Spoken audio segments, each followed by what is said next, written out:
नमस्कार। आज के मुख्य समाचार इस प्रकार हैं।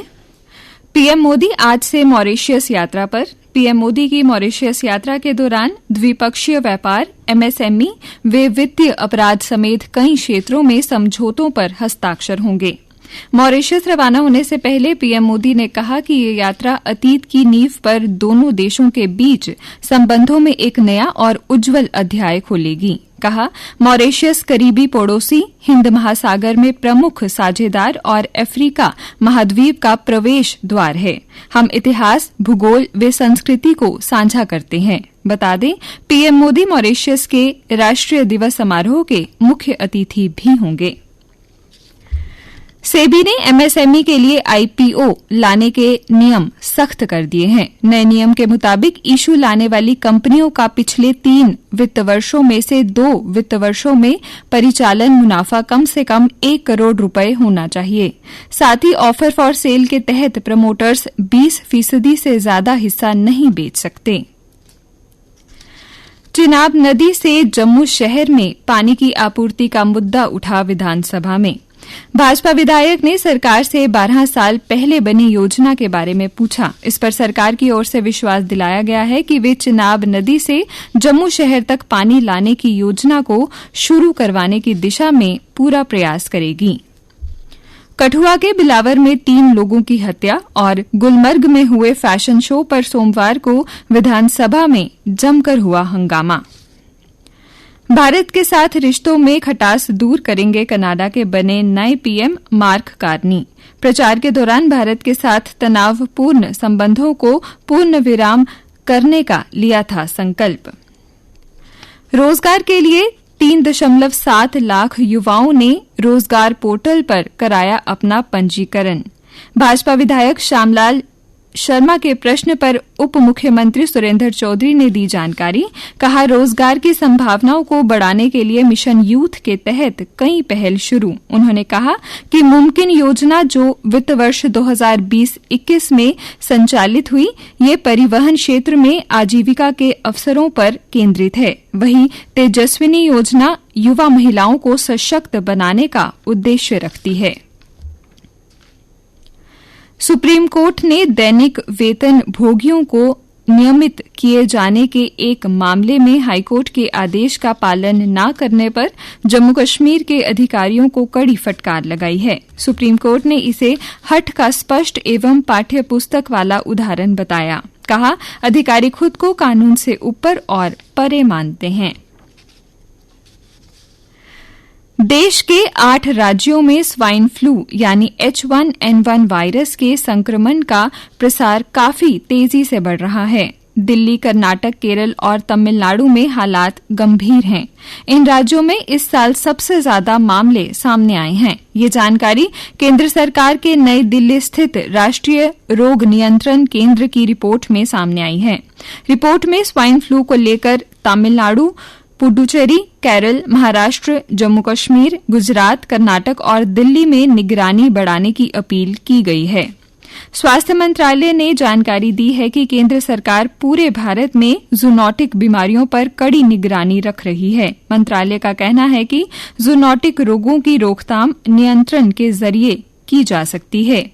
संक्रमितों में बुखार, ठंड लगने, खांसी, गला खराब होना, नाक बहने, शरीर में दर्द, थकान, दस्त और उल्टी जैसी समस्याएं हो सकती हैं।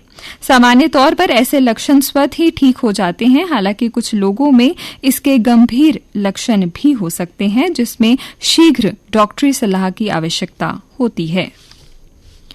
विदेश मंत्री एस जयशंकर के ब्रिटेन दौरे से दोनों देशों की साझेदारी को नई गति मिलने की उम्मीद है।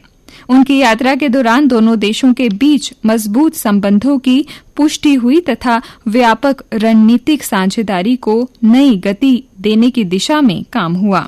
ब्रिटेन यात्रा के दौरान एस जयशंकर ने बेलफास्ट व मैनचेस्टर में भारत के नए महावाणिज्य दूतावास का भी उद्घाटन किया। अब कुछ अन्य समाचारों के साथ मेरी सहयोगी सुरेखा।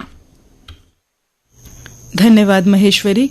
सीज फायर के बाद सरहद पर बॉर्डर टूरिज्म फिर से निखर रहा, कहा मुख्यमंत्री उमर अब्दुल्ला ने।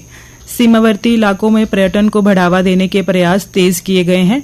सीएम ने पैराग्लाइडिंग की सुविधा पर कहा कि विभाग सीधे पैराग्लाइडिंग गतिविधियों का संचालन नहीं करता, लेकिन ये एडवेंचर टूरिज्म ऑपरेटरों के माध्यम से उन्हें सुविधा प्रदान करता है। चयनित 91 चिकित्सा अधिकारियों की प्रतीक्षा सूची जल्द जारी होगी। स्वास्थ्य और परिवार कल्याण सेवाओं में 365 चयनित चिकित्सा अधिकारियों को नियुक्त किया जा चुका है। भाजपा विधायक शगुन परिहार के सवाल पर स्वास्थ्य मंत्री सकीना इत्तू ने दी जानकारी। 5 डीआईजी पदोन्नत, 12 को लेबल, 13 को मिला ग्रेड। गृह मंत्रालय ने 5 आईपीएस अधिकारियों को और डीआईजी ग्रेड और 12 आईपीएस अधिकारियों को चयन ग्रेड में पदोन्नत की मंजूरी दी है। जम्मू कश्मीर हाई कोर्ट में 178 पदों के सृजन को मंजूरी। कानून एवं संसदीय मामले विभाग ने जम्मू कश्मीर हाई कोर्ट में पदों को सृजित करने की मंजूरी दी है। 24 फरवरी को मंत्री परिषद की बैठक में इसका निर्णय लिया गया। स्मार्ट सिटी परियोजना के कार्यों पर चोरों की नजर। एक साल में 3 जगह से 60 लाख का सामान चोरी, 15 मामले दर्ज। शहर में 42 से ज्यादा वाटर एटीएम स्थापित किए गए थे, जिसमें से 10 की पाइपें चोरी हो चुकी हैं। विधानसभा क्षेत्रों में विकास को मिलेगी गति। विकास निधि से सालाना 3 करोड़ रुपए से विधायक करवा सकेंगे काम। 7 साल बाद सरकार बनने से जनप्रतिनिधियों से लोगों की उम्मीदें बढ़ी। और अब खेल समाचार। उत्तराखंड, हिमाचल प्रदेश और जम्मू कश्मीर के खिलाड़ियों ने जीता गोल्ड। गुलमर्ग में ताजा बर्फबारी के बीच भी खेलो इंडिया के मुकाबले दूसरे दिन भी जारी रहे। सोमवार को स्कीइंग, माउंटेनियरिंग, स्नोबोर्डिंग और एल्पाइन स्कीइंग की प्रतियोगिताएं हुई। पदक जीतने में प्रदेश के खिलाड़ी आगे, कहा युवा सेवाएं एवं खेल महानिदेशक राजेंद्र सिंह तारा ने। प्रदेश के खिलाड़ियों ने इस सत्र में राष्ट्रीय स्कूल खेलों में पदक जीतने का रिकॉर्ड बनाया है। विभिन्न खेलों में कुल 49 पदक जीते और बाकी शेष स्पर्धाओं में लगभग 40 से 50 पदक हासिल। हरमन की पारी से मुंबई ने गुजरात को हराया। 9 रन की जीत के साथ महिला प्रीमियर में शीर्ष पर आने की संभावना मजबूत।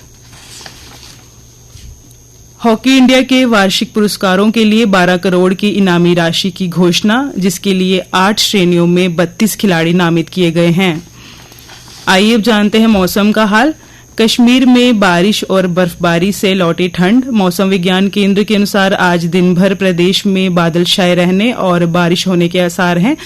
कल दिन का अधिकतम तापमान 27.1 डिग्री सेल्सियस और न्यूनतम तापमान 17.2 डिग्री सेल्सियस रिकॉर्ड किया गया। आज सूर्यास्त 6:24 पर और कल सूर्योदय 6:35 पर होगा।